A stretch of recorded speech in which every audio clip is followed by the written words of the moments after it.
Hi guys, welcome back to my channel. If you're new here, I'm Nessie. Last time I made a coil range oven for my gnome home. Today I'm going to turn a pile of scrap foam board, cardboard and cardstock packaging into a retro style fridge for the gnome's kitchen. I was going to stick 2 layers of cardboard together for strength, but I found this double thickness cardboard in my scrap pile, so I got stuck in cutting out the pieces.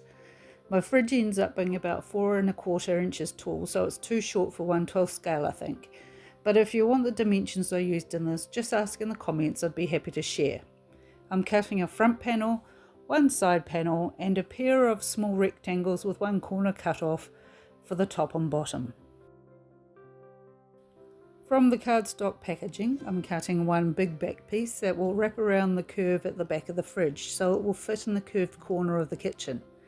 Later on I cut another piece to cover the side of the fridge. From the foam board I cut a small rectangle with one corner cut off like I did with the cardboard, the freezer door and the fridge door. Take multiple cuts with a sharp blade held at a very low angle for the smoothest cuts, where you might end up with rough edges.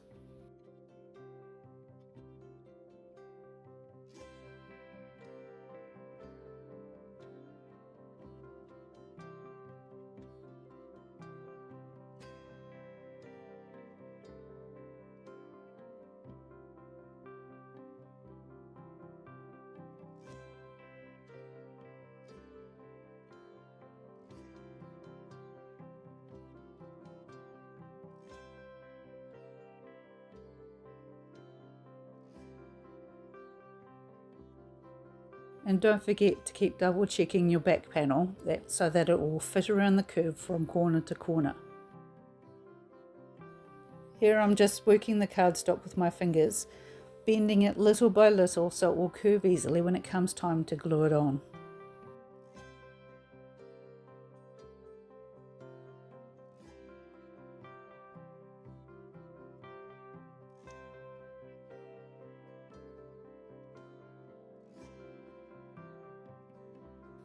Use sandpaper or a nail file to smooth out the edges of the foam board pieces. Later I'll also round all the front facing edges because retro fridges often have those lovely rounded shapes to them. If you can't tell yet, I only have the vaguest plan going on here, so there is a lot of dry fitting and trimming going on to get the pieces to fit just right. Be patient with the process, it's all a part of the creative journey. Well, that's what I keep telling myself anyway.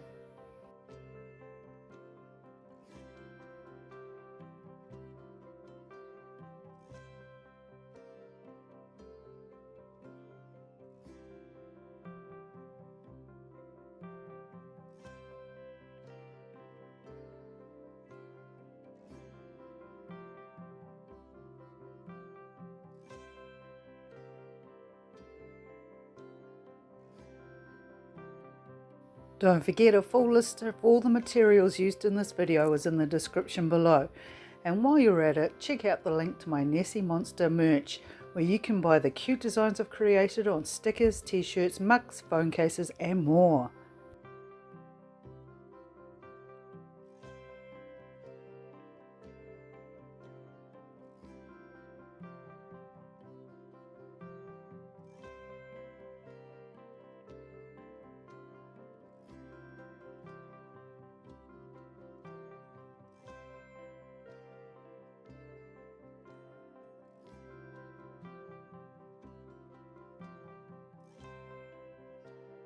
I'm using contact adhesive for shorter drying time and faster grab, but if you have more patience, you could use tacky glue.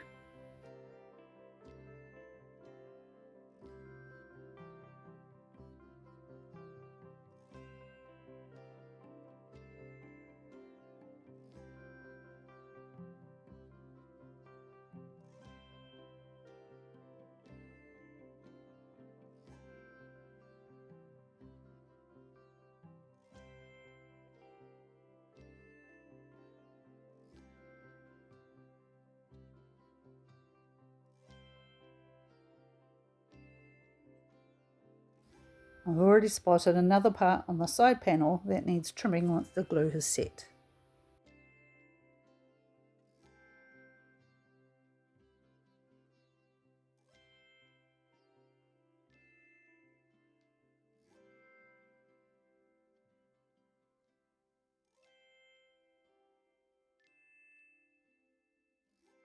Before I cut, I'm just going to double check the fit of that back panel again.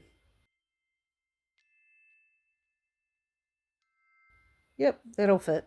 So let's get trimming.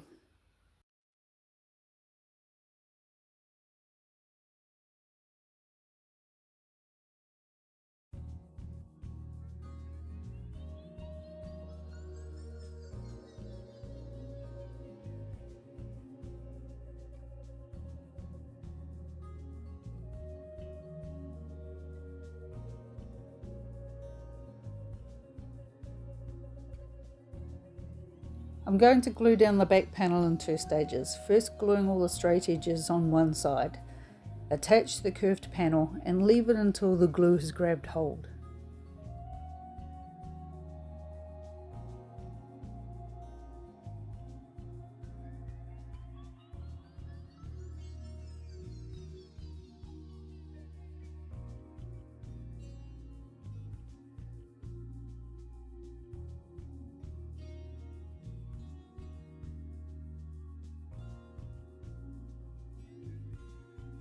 Once that's taken hold, it's time to glue on the other side.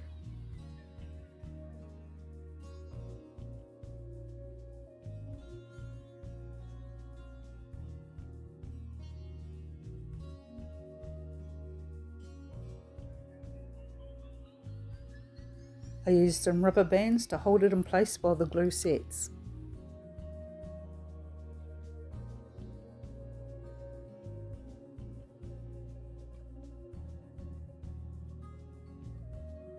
Okay, so this is where I'm rounding out all the curved edges on the foam board. First step is to peel off one of the layers of paper. I left the paper on the other side. The paper should come off pretty easily, and the foam board is really easy to shape with a nail file.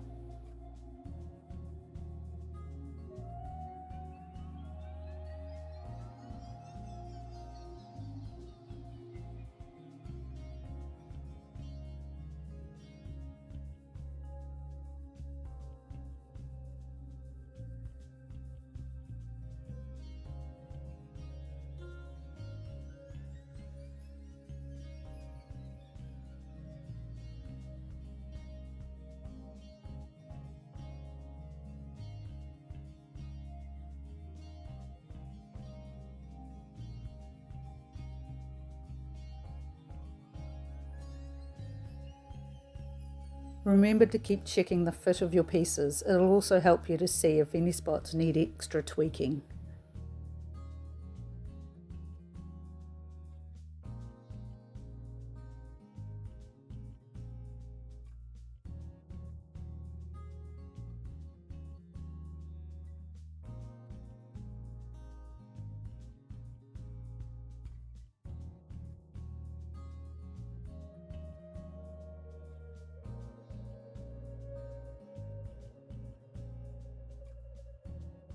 I've released the Kraken!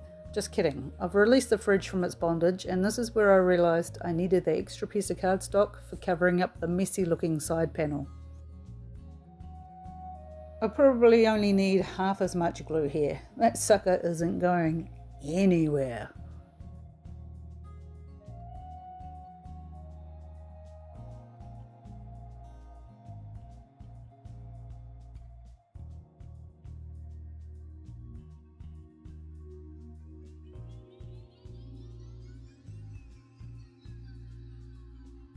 And back on with the rubber bands to hold it down.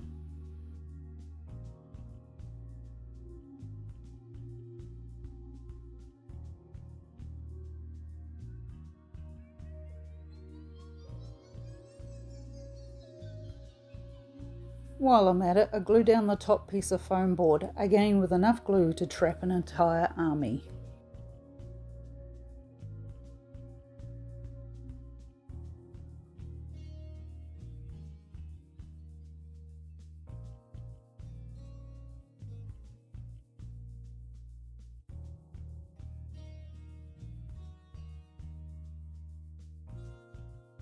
Now that's all secure, let's glue on the doors. Again, with more glue than I could ever possibly need. Maybe I should join Gretchen's excessive glue recovery program.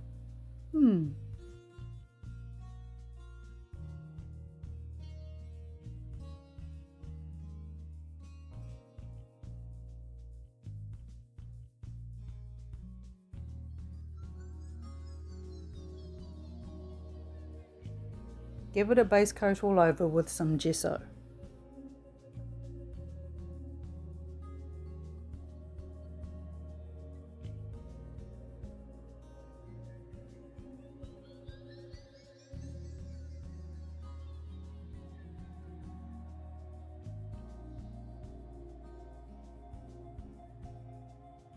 The gesso coat really helped to highlight any gaps and stuff that needed filling.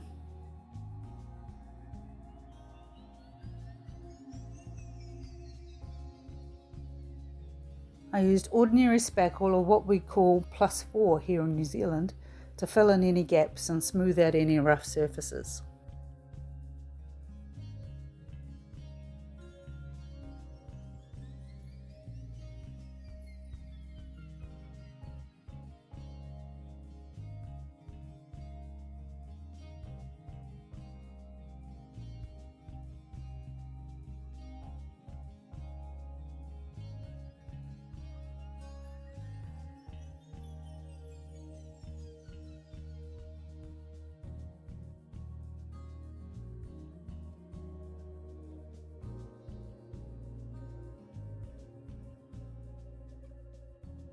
When it was dry, I sanded it smooth. Make sure you wear a mask. Please protect your lungs.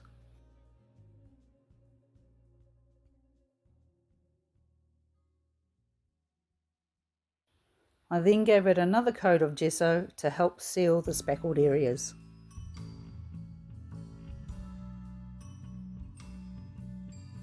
When the gesso was dry, it was time to paint. I went with the cream colour to coordinate with the oven doors.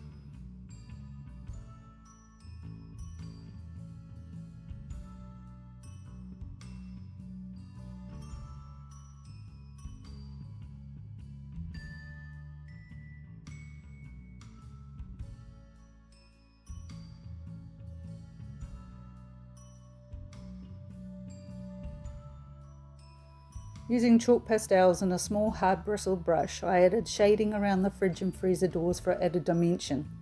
When you're making miniatures, you often have to add any shadows yourself because the minis themselves are too small to create them.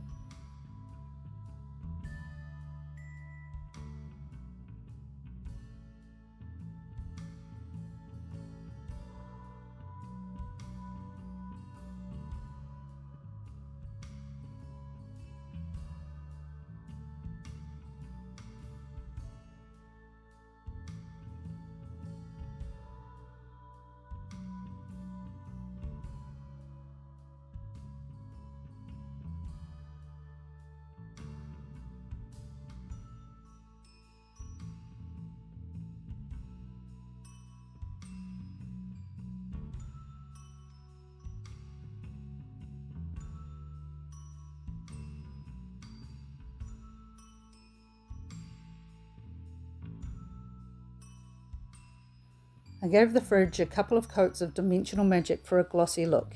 It wasn't perfect, but my resin was really old and didn't want to play along, so I used what I had on hand. Resin would have left it with a smoother finish, but I'm pretty sure my gnomes won't be complaining.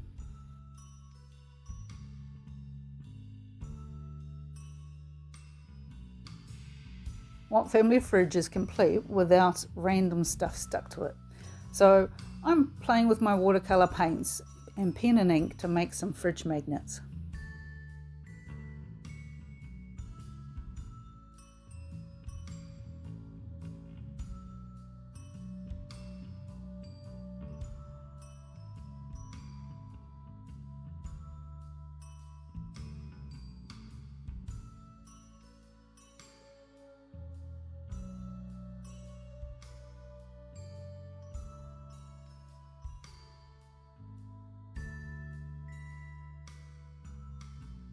I realised it was too wet, so I blotted it off with a paper towel and repainted with much less water.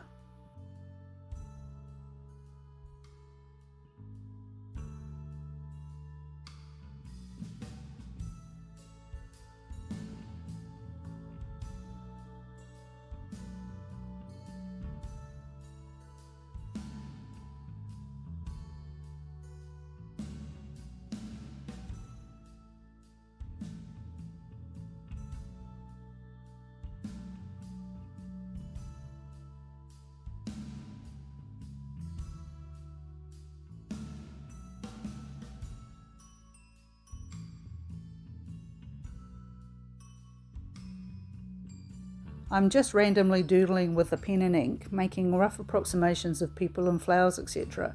At this size, too much detail would just be lost.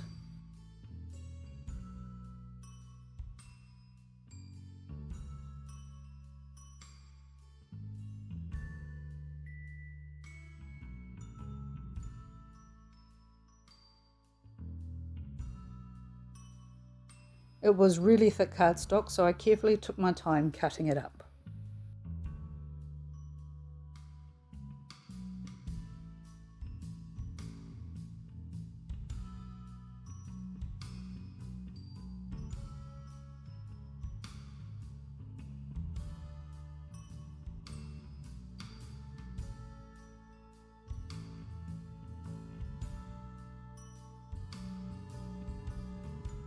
Coloured the edges black with a marker to make it look like the edges of a magnet.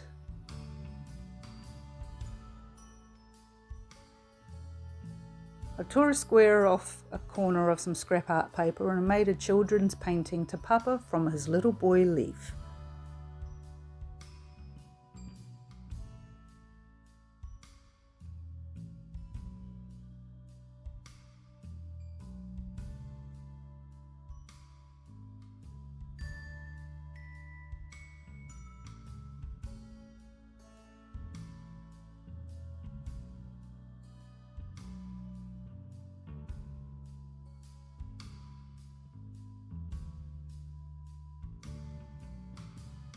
I tried to keep it simple and childlike, but dang, if that kid isn't some kind of 6-year-old art prodigy.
See what I mean?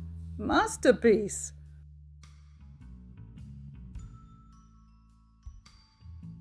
Using the same scrap paper, I cut a strip, accordion folded it, and trimmed off one end and glued the pages together with glue stick to make a shopping list.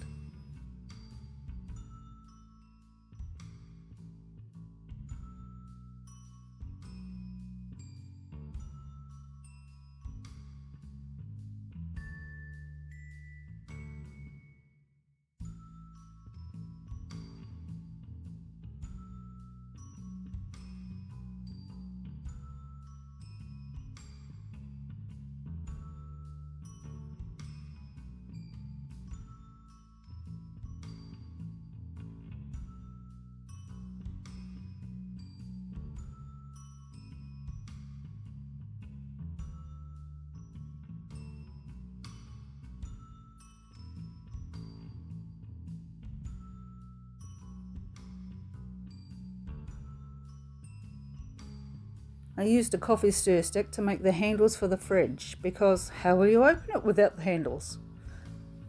I split the stir stick in the middle and cut 1.5 centimeters off.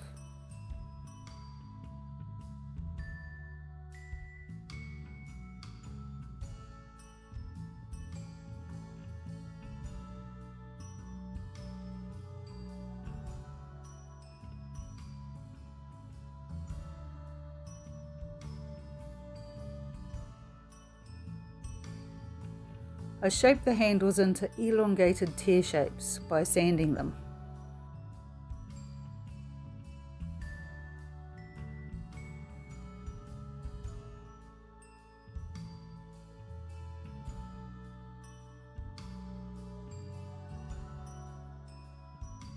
I painted them silver with my acrylic paint pen.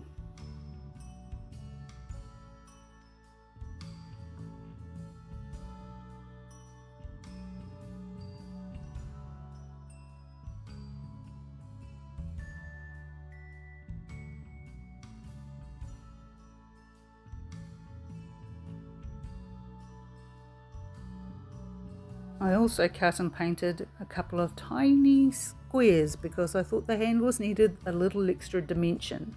This is to stop the handles looking too flat on the doors. I superglued one square to the rounder end of each handle.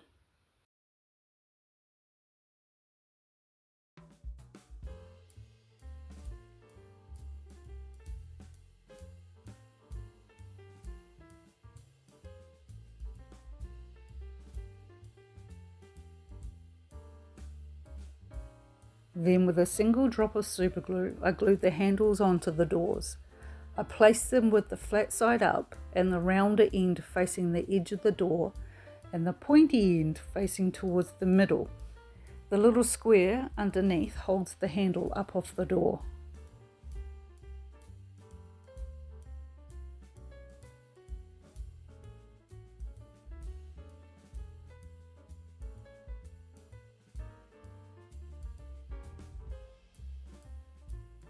And here is the collection of random bits to stick on the fridge, which I'm doing with tacky glue.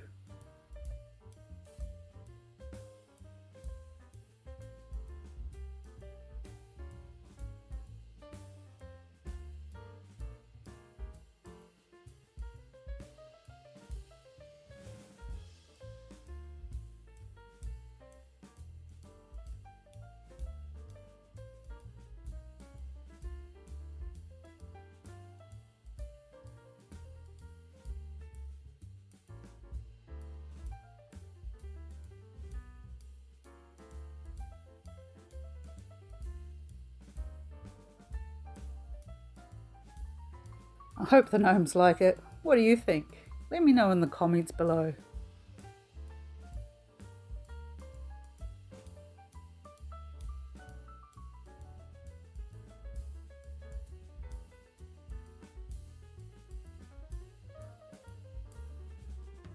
If you've enjoyed this video, I'd really appreciate it if you hit the like button and subscribe to my channel. Ring the notification bell so you don't miss out on any new uploads, and leave a comment because I'd love to hear from you. It really helps my channel to grow.